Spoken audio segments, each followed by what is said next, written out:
How do you perceive the role of AI in shaping the mindset of masses, especially in social and political contexts? Do you see AI as a boon or a bane? And how do you see the role of AI in governance and position of government as a stakeholder in generative AI? Before coming into the campus, I was sitting outside in a coffee shop. I was having coffee. There was a startup guy sitting there, busy with his laptop. He looked at me, I looked at him. Both had time.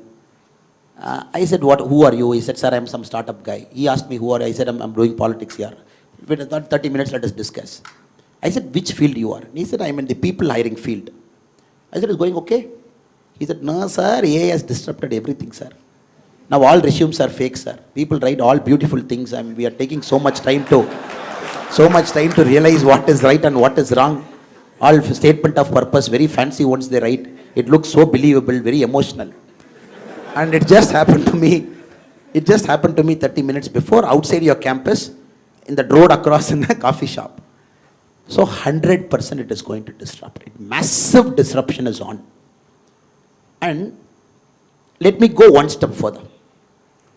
For a country like us, which is just getting into that orbit of high growth, because your second part of the question is about how the country AI disruption. And we are just warming up to get into that orbit of $10,000 per capita income. We are about $5,000 now. And we have an ambition to reach there. Now I'm going to read out the statistics for you. Since you are Max guys, I prepared something in my computer and came. And what is India's GDP now? So we are about 3.8 trillion, give or take a little bit million here and there, 3.8 trillion. So China's GDP is about 17.9 trillion today. I hope it is a true figure from China, because nobody knows what is the true figure. $17.9 trillion. And the Americans are somewhere around $37.8 trillion today. Americans are at 37.8. I'm getting the acknowledgement from the professor, which means my numbers are right. 3.8, 17 and 37 is the number we are looking. I was just calculating, when I go to IIT campus, these guys are going to make my country, our country, the developed country by 2047, correct? That is our goal. So I was thinking, how will you guys do it? So I did a simple mathematics calculation. If India is growing 13.5% from today, remember, no country has grown 13.5% for more than 2 years. If India is growing 13.5% today, for the next 25 years, compounded annual growth rate, CAGR, F30.5, next year 13.5. America is growing at 4% from today, 4%, 25 years. In 2047, we and US are equal. So you have to grow 13.5% every year. Americans have to grow at 4.5% every year. So that 2047, both sit at the same table and say, hello boss, both our economies are same. If we are growing at 13.5% today, for the next 2042 is what? Today in 2024, 18 years? Yeah, 18 years. Next 18 years, you are growing at 13.5%, 18 years, top.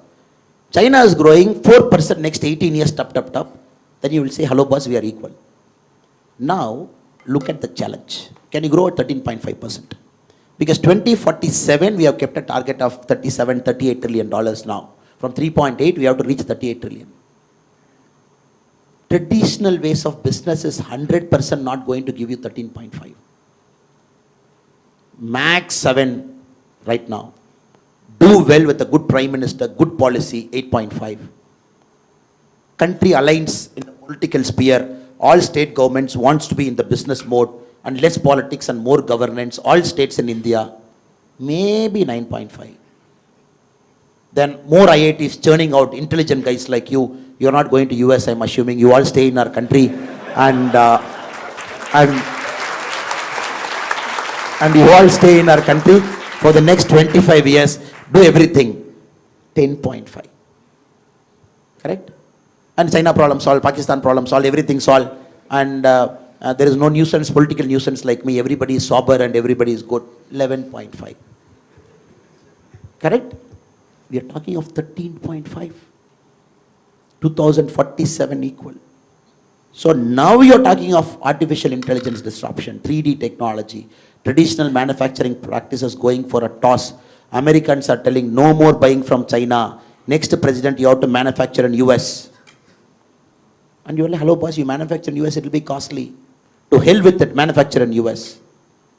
If US starts back manufacturing in a big way, with the Elon Musk and people of the world, if the Europe starts manufacturing within them, and they don't want to get into this cost arbitrage, which China mastered for a long time, so you have to understand that is the world you are entering tomorrow morning.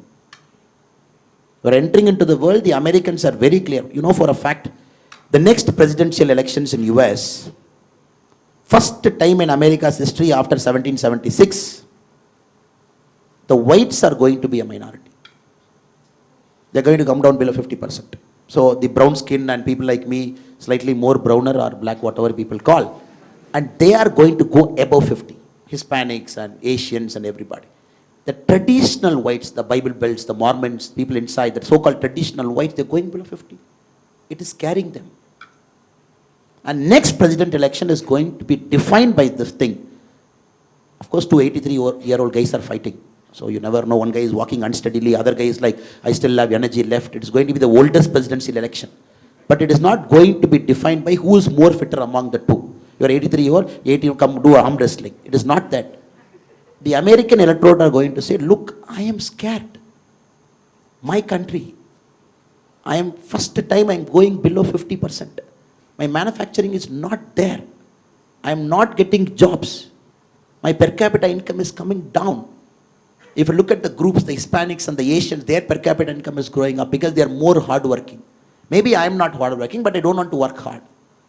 Their artificial intelligence is entering. You start to imagine, it is reshaping the global politics. It is reshaping the way people are voting. Countries are going far right in Europe, far right. You have seen the current Danish Prime Minister speaking in the parliament. Have you seen the speech? His speech about Muslims, his speech about immigration. Did you see? My God, different level. He's speaking that kind of language in a parliament because they are forced to go extreme right. And Palestine and Gaza, what? The day one, the terror attack inside Israel. How much killing? 800, 850? Close to 1,000 people. Innocent people died. People who just want to have a good fun in the evening, a party, they got killed, butchered, massacred. What is the retaliation from Israel? Today's count, 29,700. Netanyahu's peace plan is, he's saying, give me the whole Gaza. I want to see what is happening. Let us have control over.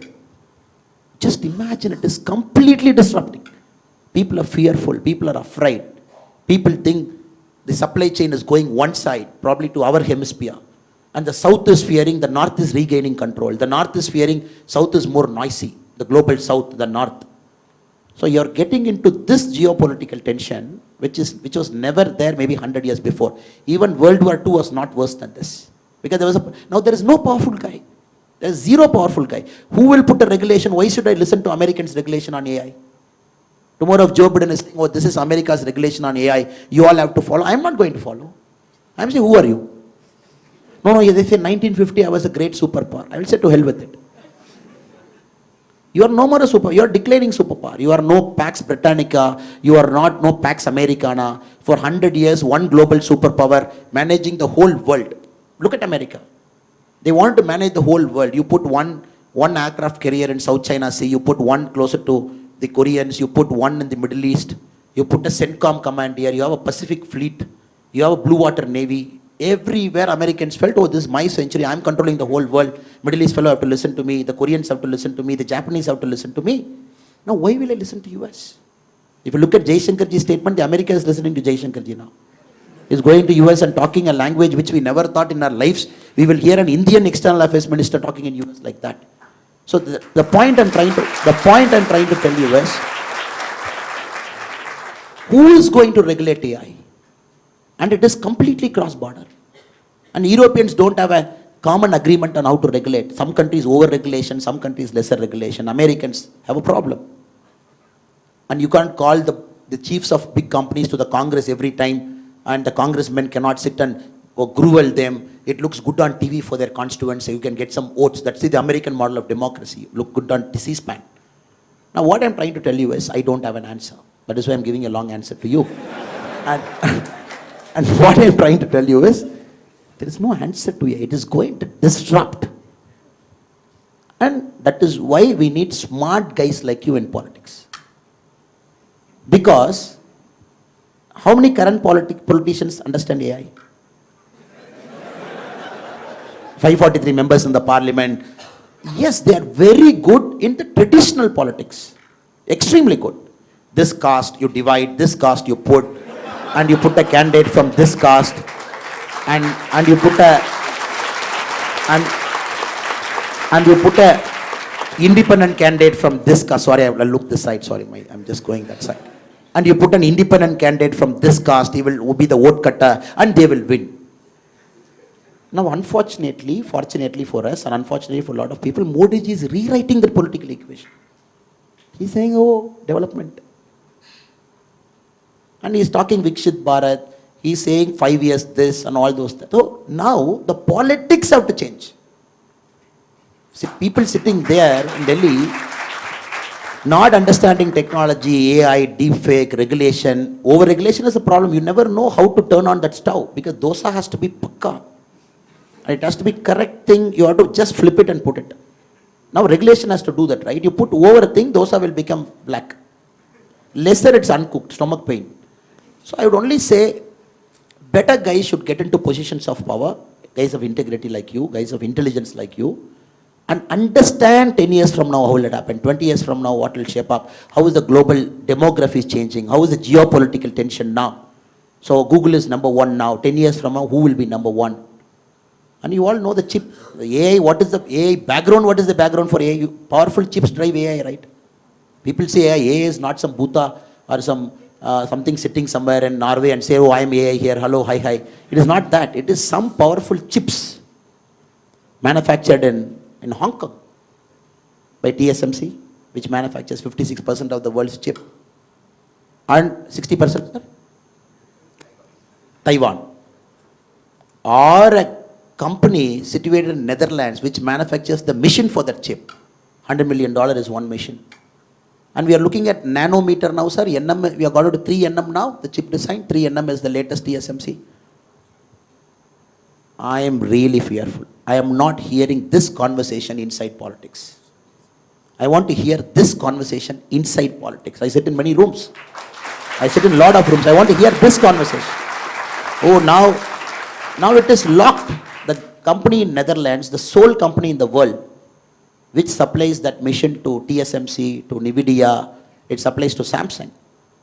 And they have a monopoly for the next many, many years to buy only that machine which can write 3 nanometer chip now. And you are seeing there is a guy who is having that monopoly outside and who is going to have that AI monopoly in the next 10 years, 15 years, 20 years. And I fear that we are going to get loose out. And that is why our government talks semiconductor, manufacturing, bring it, chips.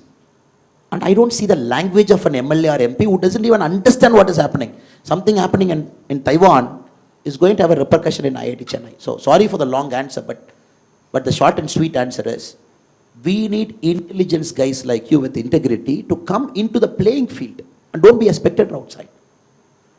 And to see, oh, these guys will regulate, 543 guys in parliament will tell me how to run my startup, let me run my startup like that. No, you have to be there to tell people of your generation, to tell them, hello boss, I am with you.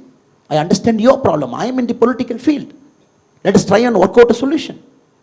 And we are not here to harm you as a government.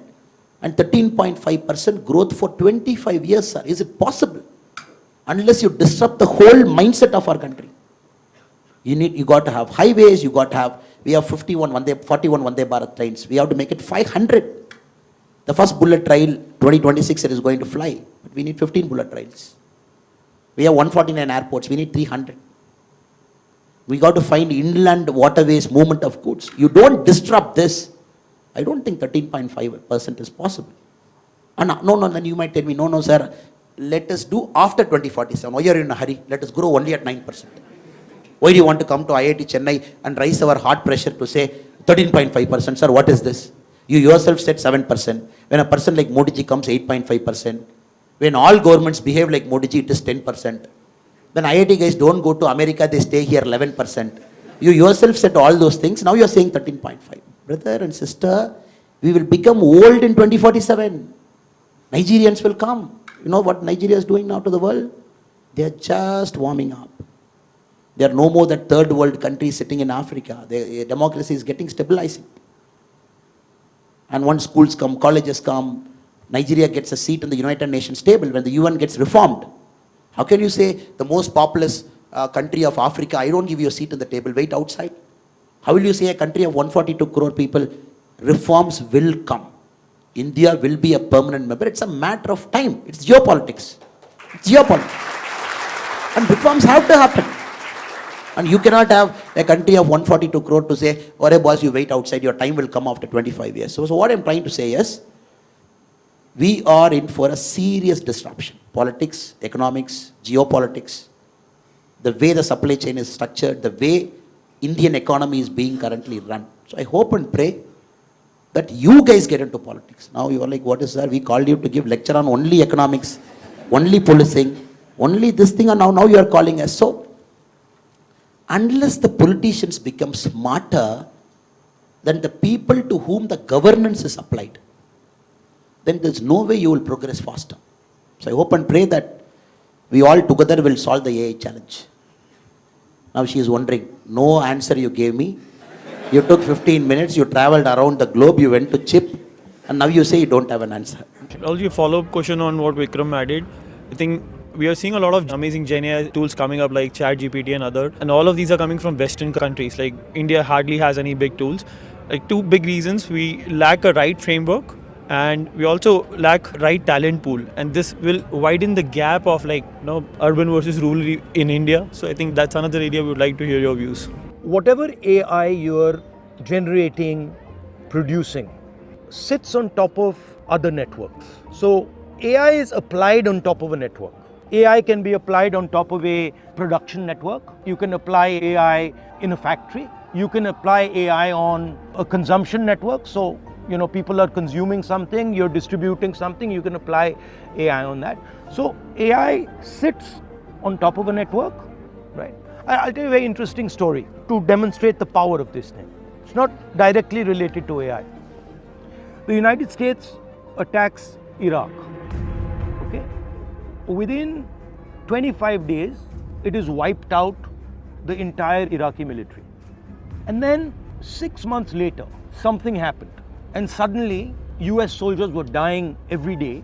And within a 6-month period, the US Army lost about 1,000 armored vehicles. So how did a country or a system that couldn't take on the United States at all and failed to take them on, suddenly 6 months later, literally broke their back? What happened? Saddam Hussein came from a tribe called the Tikriti tribe. This tribe was the center of the Iraqi regime. When Saddam Hussein realized that America aa raha hai, he told all his Tikriti guys, "Bhaiya, tum log bhago." What did he do? He basically took 155mm shells. You know what they are? Artillery shells. And he distributed them to all these guys. And he said, "Gaon mein inko le jao." And these guys took these artillery shells and they dug them in the ground. That's all. So what I'm trying to tell you, the Tikriti network came together, cell phone network came together, and the explosive shells came together. 3 networks that were disconnected came together. And they literally obliterated the superpower in Iraq. So the game is about bringing unconnected networks together. Now, what is the biggest problem in India? Our biggest networks are not connected at all. So you guys are a tiny network. You're 1% of the country, very small network. You're not connected to anything else. I mean, if you really want to bring India's power to bear, then you have to think about these things. Networks are energy, right? The moment you bring them together, it doesn't become 1 + 1 + 1. It becomes exponential. Blam, it just goes. If you use that framework, you can see that that's a very powerful framework in politics. It's a very powerful framework in business. Samajwadi Party network joined with Congress network. Earlier that network was like this, now the network is suddenly lined up together. Now, the problem is in India is that pretty much all the conversations that we're having of development, etc., exclude 90% of our population. Meaning the really powerful network is sitting outside.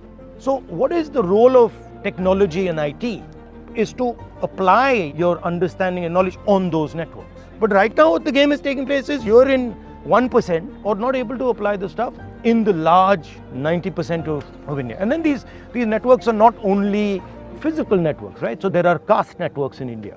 There are business networks in India. There are agricultural networks in India. So that to me is an interesting way to think about it.